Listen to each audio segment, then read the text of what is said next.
Otherwise, they have not acquired institutional character.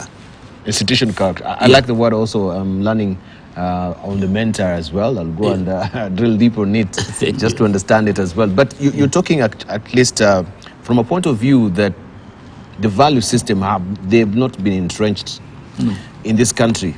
We have it, Article 10 in the Constitution, but we've never really shaken it into place. I was just looking the other day where we had a Public Service Commission, and they were presenting the president with the values report. And I've always been inclined to wonder, and I think I've asked it here before, where does this particular report go to when it is presented in Parliament by the president during the State of the Nation address? What do we do with these reports? Since even Mwai Kibaki's time? No, Mwai Kibaki was in Uhuru from 2013, with the new constitution. Is it the barrel? I want us to, there are two things I want to do on this show today. One is to convince Mr. Green, or Dr. Green, that the architecture of our constitution does not lend itself to having an official opposition. Indeed, the constitution we have today assumes that we'll have coalitions because it talks about inclusivity, participation, and so on. The problem in the constitution is the inconsistencies therein. And that is why I always have problems with these people who say they made this constitution. The constitution is a patchwork of borrowing of ideas from different countries, including South Africa. Now, the issue of values and the issue of even political representation is an issue that was borrowed without consistency. And what am I saying?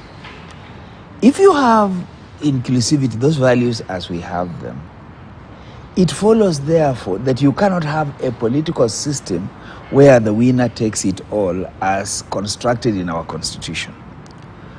Then you have missed what you borrowed from South Africa, which then, because of inclusivity, they go to mixed member proportional representation.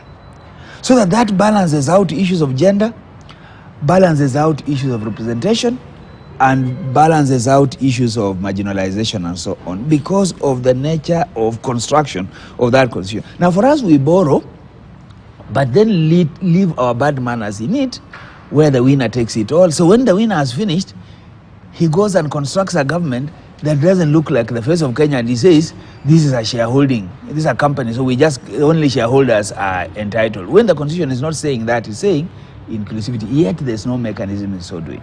So that today what we are talking about dialogue is a natural consequence, or is something that should be a natural consequence of what our constitution desires. At any time there are issues of contestation, we must have a dialogue among critical players in order for us to get there.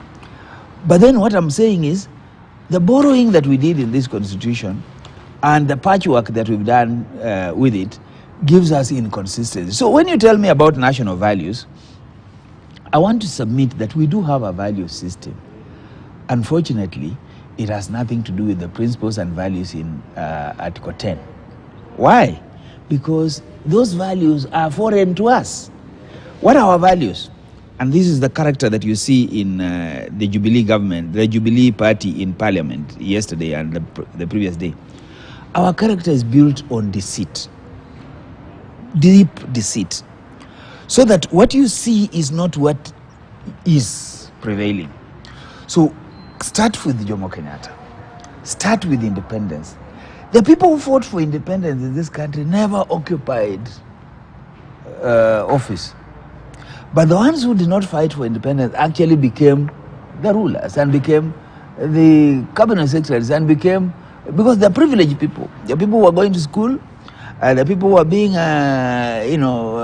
shielded by the colonialists are the ones whose sons and daughters took over the home guards, the leadership. That's the word, but I'm not using it. Took over leadership of this country. So that when you look at it, the deceit starts from where Jaramogi Oginga Odinga, the father of Raila, says that you cannot have independence unless Jomo Kenyatta is here. Another deceit. Why? Jomo Kenyatta wasn't fighting for independence. He wasn't. He was having a good time in the UK and elsewhere.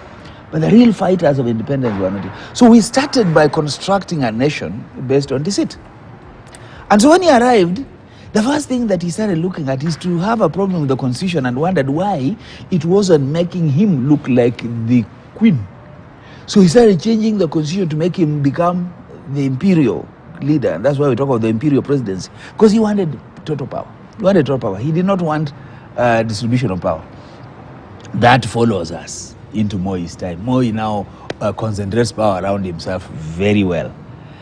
Now, when you saw the Uhuru government, the first 2 terms, they were struggling, essentially struggling.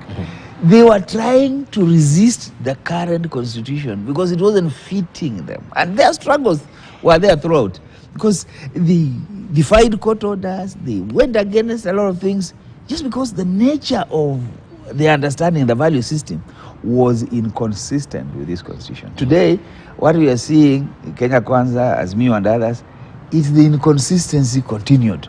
So that they are in government, but they are not sure how else to work.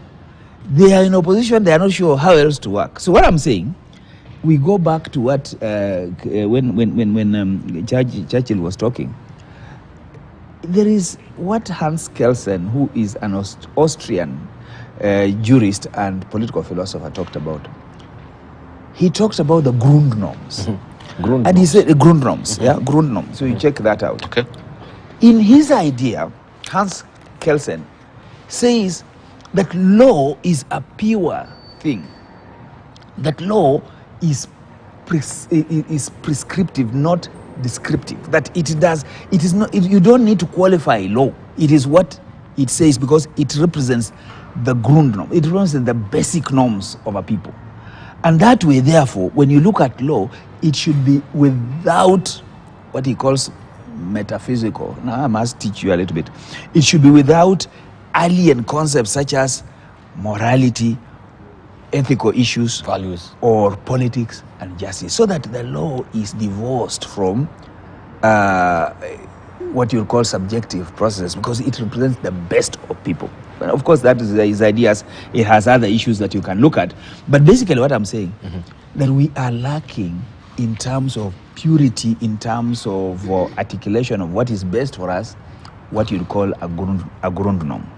So that we are seated on quicksand to the extent that what we have in this country ought to be opened up and renegotiated.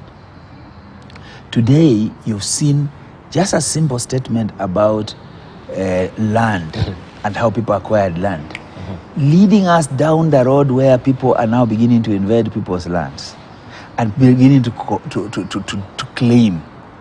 That issue is here even in Tigoni. There are people who feel that the lands that are where the tea plantations are and other, belonged to them, and therefore the issue of sanctity of title is coming into question. So that unless we go back to our basics and ask, what is this that we laid for ourselves? What is this foundation we laid for ourselves? And how do we reconstruct that foundation?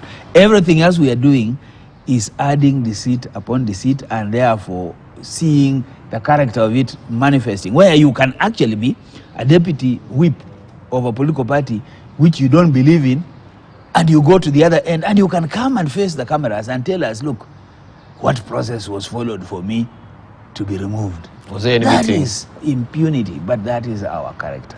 Our character is manifest. When you look at Kenya Kwanza, when you look at Azimio, you see that character. If you give the same people the power, they'll behave the same way. So that these conversations we are talking about, dialogue we are talking about, these are... I wanted to ask, this national dialogue that you're talking, when did it happen? So I can't remember us constituting